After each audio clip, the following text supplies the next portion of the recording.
안녕하세요. 이나무의 품질잡이 양쌤입니다. 여러분들을 품질경영의 세계로 안내합니다.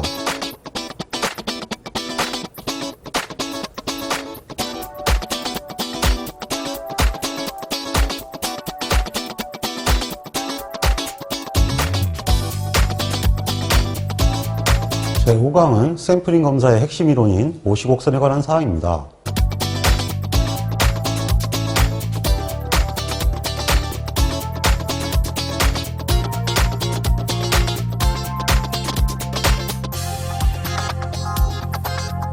오늘의 홍공 주제입니다. 검사 특성 곡선의 개념과 작성 방법을 이해해야 합니다.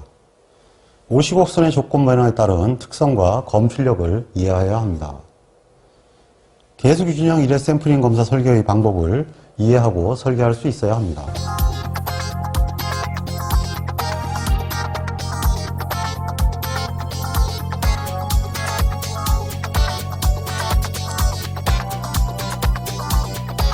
제5강의 첫 번째 주제는 검사 특성 곡선입니다.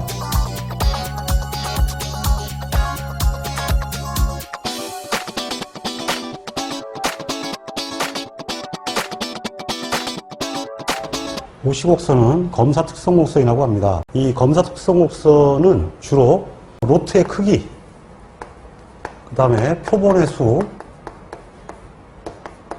그리고 합격 판정 기준이라고 하는데요. 이 세 가지의 조건에 따라서 부적합품률과 합격률의 관계를 나타낸 그림입니다. 그래서 이 50곡선의 시험 문제 중에서 제일 헷갈리는 게 50곡선은 검출력을 나타낸 그림이다. 그러면 틀립니다. 왜냐하면 이것이 합격률을 나타낸 거기 때문에 합격률은 검출력이 아니라 검출이 안 되는 확률이죠.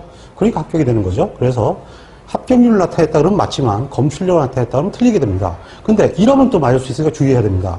50곡선을 통해서 검출력을 알 수 있다. 이건 맞는 거예요. 왜냐하면 합격률을 안다는 얘기는 불합격률도 안다는 얘기니까 당연히 검출력을 알게 되죠. 그래서 50곡선은 합격률을 나타낸 그림이지만 거꾸로 검출력도 확인을 할 수 있습니다. 다만 검출력을 나타냈다면 그것은 무조건 틀린 얘기가 됩니다.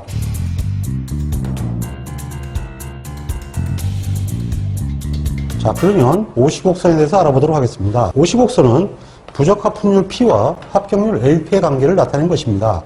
그리고 가급적 합격시키고 싶은 노트의 부적합품률을 P0라고 하죠. 근데 이 P0는 1-알파만큼을 합격을 시키고요. 반면에 합격시키고 싶지 않은 나쁜 품질 수준인 P1에 해당되는 노트는 베타만큼만 합격을 시킵니다. 그래서 1-알파와 베타의 관계가 나온 거고요. 그리고 P0를 상한이라 그러고 P1을 하한이라고 합니다. 이유는 뭐냐 하면 지금 좋은 노트가 P0라 그래서 불량률을 P0를 요구한다는 게 아니고요. 0에서 P0까지다 이런 얘기가 되죠. 그래서 P0가 부적합품률의 상한 이렇게 되는 거고요. P1은 이거보다 나쁘면 더 이상 받아들이지 않겠다 이렇게 되는 거니까 당연히 P1부터 100%까지가 범위가 되는 거죠. 그래서 P1은 하한이라는 용어가 붙었습니다. 특히 시험에서 헷갈리게 하는 문제니까 이것은 반드시 50곡선하고 연결시켜서 알아두시기 바랍니다. 그리고 반드시 하나 알아두셔야 할 게 있는데요. 형식이 1회, 2회, 다회 축차가 있다고 그랬죠. 샘플링 검사의 형식은 4가지로 보통 구분이 된다고 했습니다만은 형식의 기본적인 성립 조건이 뭐냐 하면은 50곡선이 동일해야 됩니다. 그러니까 합격률이 동일하게끔 N을 분할을 해야지 합격률이 동일하지 않게끔 N과 AC12가 분할이 되지 않으면 이것은 같은 형식이 될 수가 없는 거죠. 그래서 형식이 같다는 얘기는 1회를 하건 2회를 하건 다회를 하건 축차를 하건 합격률이 같기 때문에 같은 품질이 보증된다는 그런 뜻이 되기 때문에 이걸 써도 되고 저걸 써도 되는 거지. 그게 안 되면 안 되는 거죠. 그래서 이 형식의 특징 중에 가장 큰 중요한 점 중에 하나는 50곡선이 동일하다라는 것을 반드시 익혀두시기 바랍니다. 왜냐하면 시험 중에 형식의 요건으로 분명히 얘기가 나오거든요.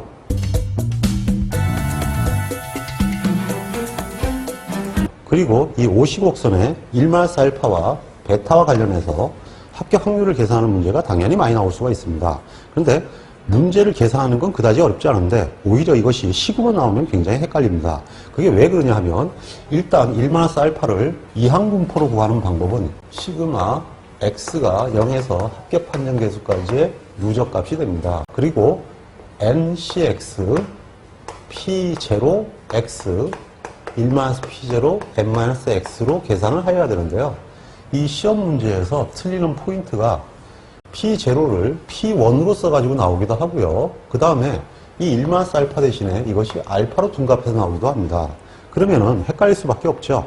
왜냐하면 알파는 불합격 기준인데 LP는 합격 기준이거든요. 그러니까 LP를 계산한 공식을 구하려면 당연히 1-알파를 써야 되고요. 그리고 1-알파일 때 계산되는 이항분포의 식은 P0가 들어가야 됩니다. 그리고 슬쩍 이 누적값을 없애버리기도 해요.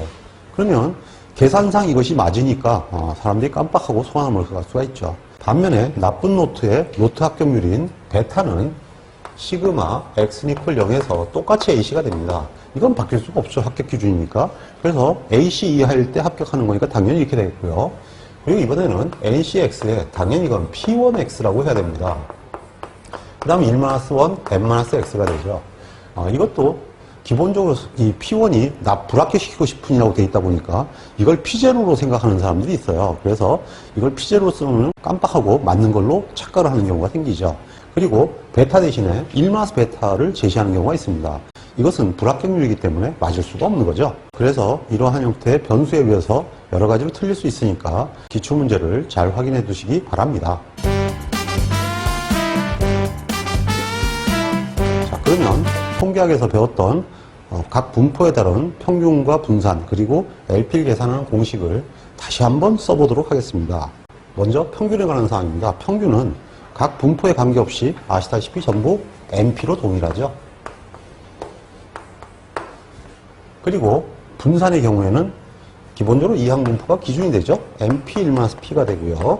그리고 포화분포는 얘가 0으로 수렴이 되니까 NP가 되죠. 그리고 초기화 분포는 기본적으로 표본수가 줄어들기 때문에 초기화 계수가 앞에 붙어서 NP 1-P가 된다 라는 것을 공식 기억나시죠? 그리고 노트 합격률을 계산하는 수식은 이렇게 됩니다. 초기화 분포의 경우에 시그마 x는 이퀄 0에서 합격 판정 계수까지를 모두 더하는데 n개 중에서 n개를 샘플링 하는데 np개 중에서 x개가 나오고 그리고 n-np개 중에서 n-x가 나오는 경우의 수를 곱한 것이 되죠. 그리고 이번에는 이항분포의 경우입니다. 이항분포는 금방 계산한 대로 x는 이퀄 0에서 합격 판정 개수를 더한 것인데 ncx 그리고 px 1-p의 n-x가 되죠.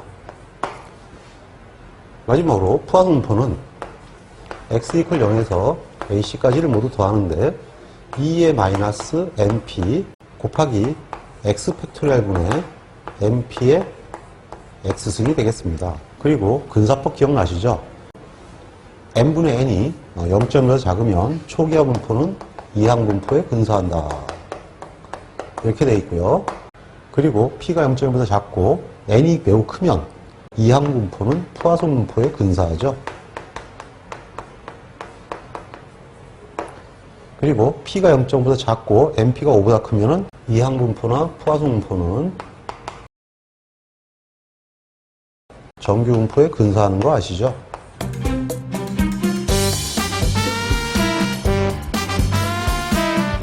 그 전에 합격 확률 계산을 먼저 한번 다지고 가도록 하겠습니다. 노트의 크기가 3000인데요. 표본은 100개를 뽑네요. 자, 그럼 벌써 n분의 n이 0.1보다 매우 작으므로 이것은 이항분포로 풀어도 되죠. 그 다음에 합격 판정 개수가 2개인데요. n은 100이고요. p가 얼마냐 했더니 1%래요. 그럼 이거는 10%보다도 굉장히 작네요. p가 굉장히 작고 n이 굉장히 크니까 다시 포화성 근사가 되는 것 같죠? 그래서 이 문제는 초기화 분포로 풀어도 되고 이항분포로 풀어도 되고 포화성 분포로 풀어도 됩니다만은 굳이 그렇게 어렵게 얘들로 풀 필요가 없습니다. 당연히 이거는 포화성 분포로 풀어야 됩니다. 자, 그러면 먼저 포화성 분포로 풀어보겠습니다. 예를 들면 합격 확률은 부적 합수가 2개이니까 2개 이하로 나와야 됩니다. 그리고 풀어서 위해서는 m을 구해야 되는데 m은 mp니까 100 곱하기 1%는 1이 되죠. 예, 그러면 2에 마이너스 1승 곱하기 0 팩토리얼 분의 1의 0승이 되고요. 그 다음에 2의 마이너스 1에 1 팩토리얼 분의 1의 1승이 되고, 그 다음에 2의 마이너스 1에 2 팩토리얼 분의 1의 좌승이 되겠네요. 근데 실제로는 이렇게 안 쓰고요. 그냥 한 방에 씁니다. 2의 마이너스 1승 곱하기, 얘는 이래저래 계산하면 1이에요. 0 팩토리얼도 1이고 1의 0승도 1이기 때문에 계산 하나나 1입니다. 그 다음에 얘는 계산 하나마나 m이 됩니다. 그러니까 이 m도 이번엔 1이죠. 그 다음에 이건 어떻게 되냐면은 2 팩토리얼 분의 m이거든요. 그러니까 2분의 1이 되죠. 그러니까 간단하게 얘기해서 이거는 2분의 5 곱하기 2의 마이너스 1승이 되네요. 그러니까 0.9197이 됩니다. 근데 이것을 이항분풀어만 풀어도 굉장히 복잡합니다. 무슨 얘기냐면 똑같은 형태가 되는데요. 이번에는 100C 0부터 시작되겠죠. 그러니까 0.01의 0승, 0.99의 100승, 플러스 100C1, 0.01의 1승, 0.99의 99승, 더하기 100C2, 0.01의 좌승, 0.99의 98승이 됩니다. 자, 이 값은 얼마일까요? 0.9206이 나왔습니다. 뭐 이 값이나 거의 차이가 없죠. 뭐 대부분 똑같이 0.9이네요. 뭐. 예, 이렇게 거의 비슷한 값이 나오는데 자세하다 그래서 굳이 이렇게 어려운 기법으로 풀 필요가 없는 거죠. 시간이 벌써 엄청나게 차이가 있다는 것을 알 것입니다. 이렇게 푸아송문포가 계산이 간편해지기 때문에 대부분의 수표가 푸아송문포로 구성이 되어 있습니다.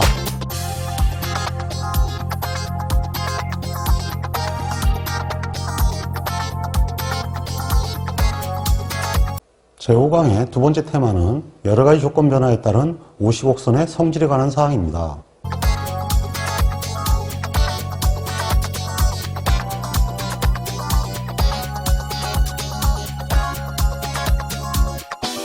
자, 그러면 이번에는 시험에 무조건 잘 나오는 50곡선의 성질에 대해서 알아보도록 하겠습니다. 이 50곡선은 처음 말씀드린 대로 NC의 관계에 의해서 얘기가 되는데요. 먼저 이 세 가지 중에서 NC는 변화가 없고 N만 변하는 경우입니다. 이렇게 해가지고 실제로 분석을 한 그래프입니다.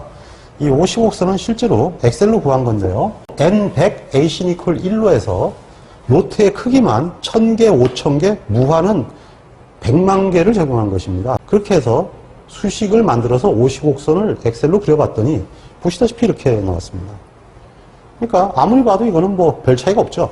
예, 그래서 실제로 어느 정도는 문제가 될 수 있지만은 이 n분의 n이 이미 0.1보다 작은 상태에서는 얘가 아무리 커져도 영향을 별로 주질 않습니다. 그래서 실제로 이런 경우에는 1종 오류와 2종 오류가 거의 영향이 없다 이렇게 얘기를 합니다. 결국은 이러한 형태의 50곡선으로 밀어보면 검사하는 측면으로만 봤을 때는 검사 대상의 로트의 크기는 어차피 많으나 적으나 별 차이가 없으니까 로트의 크기가 크면 클수록 좋다라는 얘기가 됩니다. 그러면은 검사하는 대상을 100개가 아니라 1000개, 1000개가 아니라 10,000개, 10,000개가 아니라 100만 개로 하는 게 어떠냐 이렇게 얘기하는데요. 그건 안 됩니다.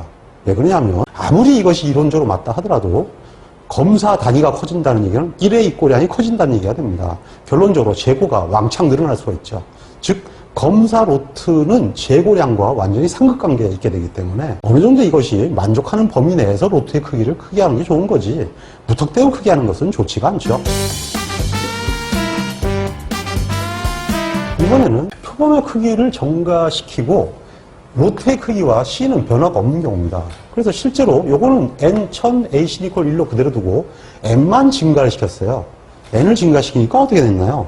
50곡선이 점점 가파르게 되죠. N자를 보시면 이해하시죠? N자는 쫙 내리는 거거든요. 그러니까 50곡선을 밑으로 팍 떨어뜨리는 거죠. 그러니까 글자 그대로 가파르게 나오죠. 예.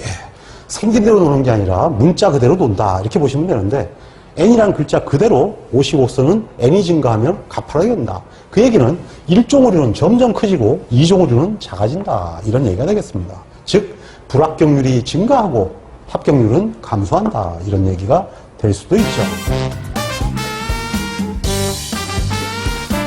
세 번째는 로트의 크기와 표본의 크기는 일정하고 이외에는 C만 증가를 시키는 경우인데요.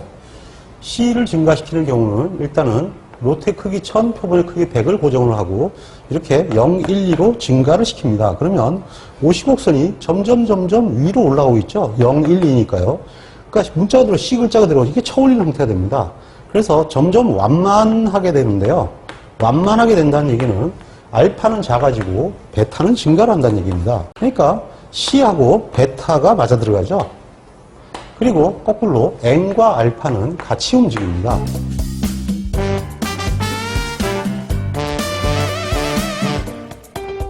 네 번째 경우에 대해서는 합격 판정 개수와 검사량과 로트의 크기를 전부 비례해서 증가시키는 경우입니다.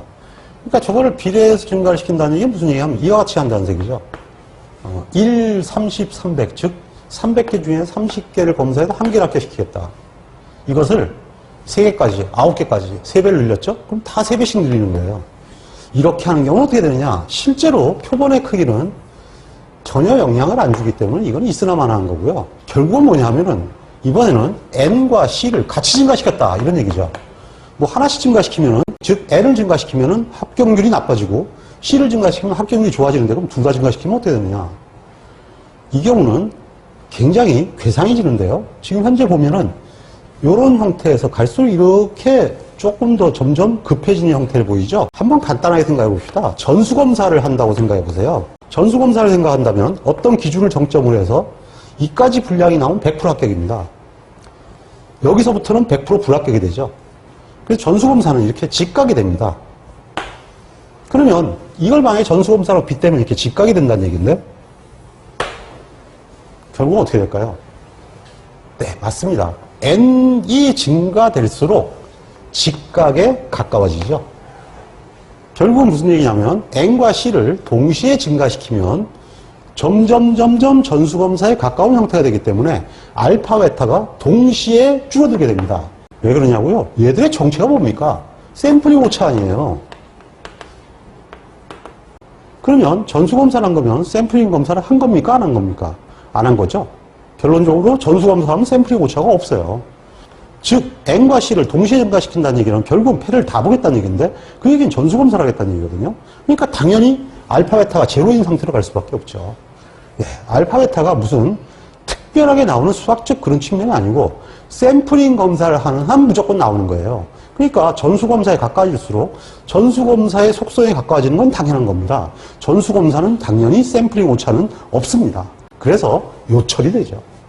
그래서 실제로 그 시험지에서 객관식 문제 중 정말 어려운 것들은 이걸 막 섞어놓고 이 중에서 하나 골라라 그래요. 그러니까 무턱대고 외우기보다는 기본적인 이 55선의 원리를 잘 이해하시면 실제로 어려운 문제는 아니거든요. 그래서 N의 변화, C의 변화, 그리고 N과 C의 동시 변화에 대해서 일단 그래프가 바뀌어가는 원리만 이해하신다면 사실 그 문제들은 쉽게 풀 수 있을 거예요. 그래서 기출문제를 학습하셔서 확실히 그 변화들을 익혀놓으시기 바랍니다.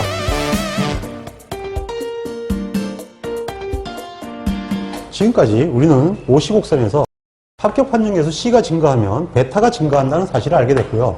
거꾸로 N이 증가하면 알파가 증가한다는 사실도 알게 되었습니다. 아울러 시그마가 증가해도 베타가 증가한다는 것을 확률문법에서 배웠죠. 그래서 기억나시나요? 컨트롤 C, 컨트롤 V. 그래서 CV로 알아두시면 연관관계를 쉽게 외울 수 있다고 얘기했죠.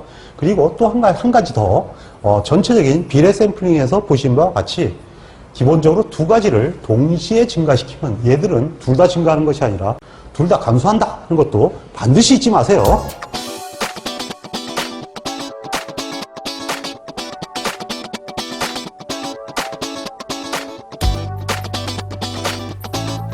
이번에는 55선에 의하여 설계된 개수기준형 일회 샘플링 검사에 대해서 학습합니다.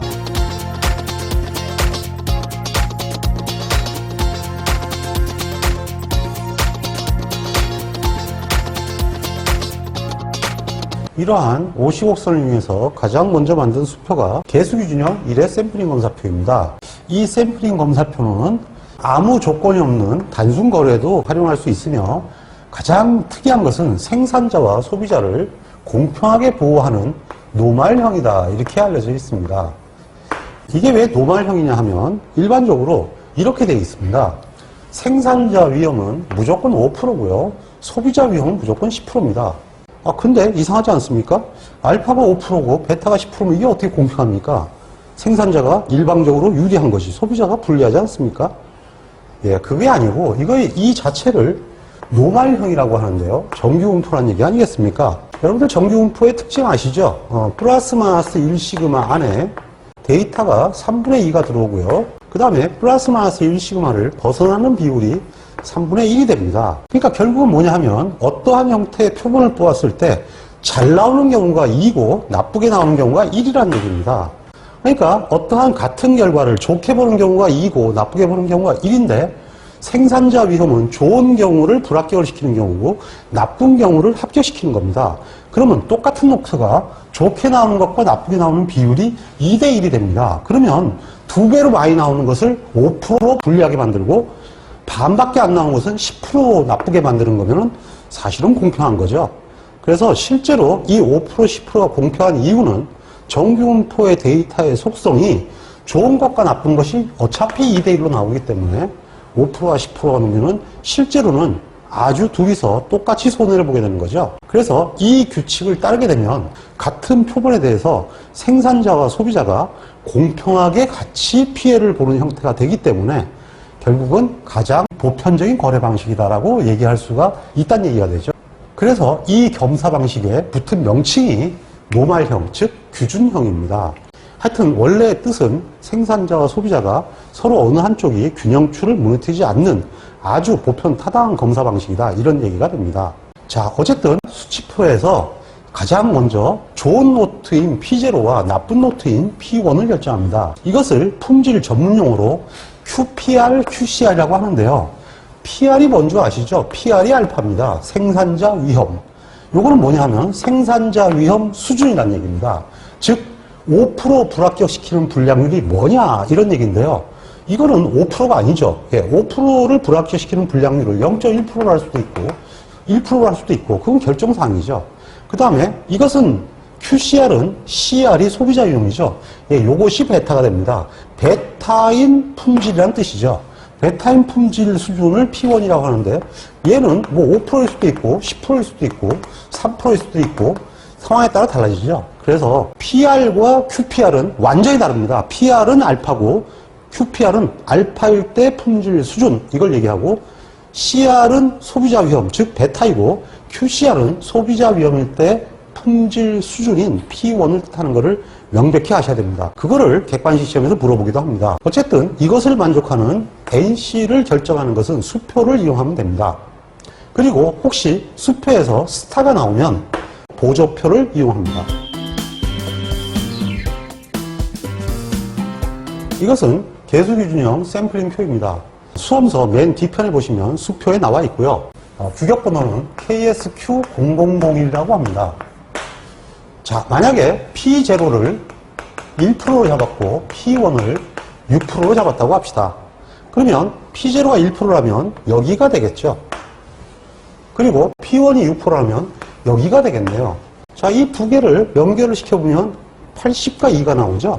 예, 이건 뭔 얘기냐면 80개를 샘플링해서 부적합품 개수가 2개 이하면 합격시키고 그렇지 않으면 불합격시킨다. 자, 처음에 이런 얘기했죠. 표본에 대해서는 기본적으로 NP를 쓴다. 즉 80개에서는 1% 이하면 합격시켜, 이게 아니고 80개 검사를 해서 2개 이하면 합격시킨다 하는 것이 처음부터 그 표본에 관한 품질 표시 방법과 연결이 되어 있는 것도 참고로 알아두시기 바랍니다. 자, 그 다음에 두 번째는 만약에 불량률이 1%가 아니라 0.8%예요. P0가 0.8%라면 여기를 선택하게 되거든요. 그럼 와보면 여기 화살표로 놔주시게 되죠. 예, 화살표로 놔주시면은 검사 방법이 없는 게 아니고 따라 내려갑니다. 이 경우도 80에 2개를 검사하면 된다, 이런 얘기가 되죠. 만약에 어떤 값이 여기쯤 왔다면 내려갔다가 따라갔다가 때려가서 15개 연계다, 이런 식으로 따라가면 된다는 얘기입니다. 그리고 아까 별표가 나왔다 그랬는데 이 별표가 나오면 보조표를 이용해야지 설계할 수 없는 건 아니다 이런 뜻이 되는데요. 보조표를 이용한다는 얘기는 n이 굉장히 커질 수 있으니까 유의하라는 얘기고요. 대개가 이 별표로 나타나는 경우에는 P0분의 P1이 보통 3보다 좀 작아지면 기본적으로 이 값들이 대부분 별표로 나오게 됩니다. 즉 좋은 노트와 나쁜 노트는 최소한 3배 이상은 돼야 설계가 그다지 표본수가 늘지 않고 할 수가 있고, 만약에 이것이 비율이 낮으면 낮을수록 표본수가 늘어나야 된다는 얘기죠. 그 얘기는 이런 얘기가 됩니다. P0가 여기 있고 P1이 만약에 여기 있는 경우와 여기 있는 경우를 비교해보면 기본적으로 얘들은 10%니까 여기가 되고요. P0는 95%니까 여기가 되겠죠. 그러면 한번 보시다시피 이런 형태가 됩니다. 아무리 봐도 이 곡선이 굉장히 차이가 있는 걸 알게 되죠. 결국은 비율이 좁으면 좁을수록 굉장히 가파르게 일어난다는 얘기는 검사량이 급격히 증가한다는 얘기가 되는데, 결국은 이렇게 되면은 비용이 증가하게 되기 때문에 지나치게 P0와 P1의 관계를 쫓겨놓는 것은 바람직하지 않다라는 뜻이 되겠습니다. 자, 그러면 한번 보조표를 이용해 보도록 하겠습니다. 만약에 P0가 1%고 P1이 2%라고 해보겠습니다. 굉장히 비율이 좁죠? 그럼 P0가 1%면 여기가 되고요. P1이 2%면 여기가 됩니다. 내려가 보면, 네, 지금 기본적으로 뭐냐 하면 별이 나타나고 있죠. 이 경우에는 보조표를 이용합니다. 일단 P0가 1%고 P1이 2%이기 때문에 계산상 2가 되니까 이 경우가 되겠네요. 그럼 이 경우를 가보면 합격 판정 개수가 15개가 됩니다. 그럼 n은 어떻게 되느냐? 이 공식에 의해서 구하게 되는데요. 500이 나누기 1%, 0.01 하시면 안 됩니다. 플러스 1065 나누기 2 이렇게 됩니다. 1034.5가 나오네요. 그러면 무조건 n을 올려야 되니까 1035개가 되겠죠? 네, 진짜 어마어마한 숫자가 나왔죠? 실제로 이 비율이 좁으면 거의 전수검사와 진배가 없습니다.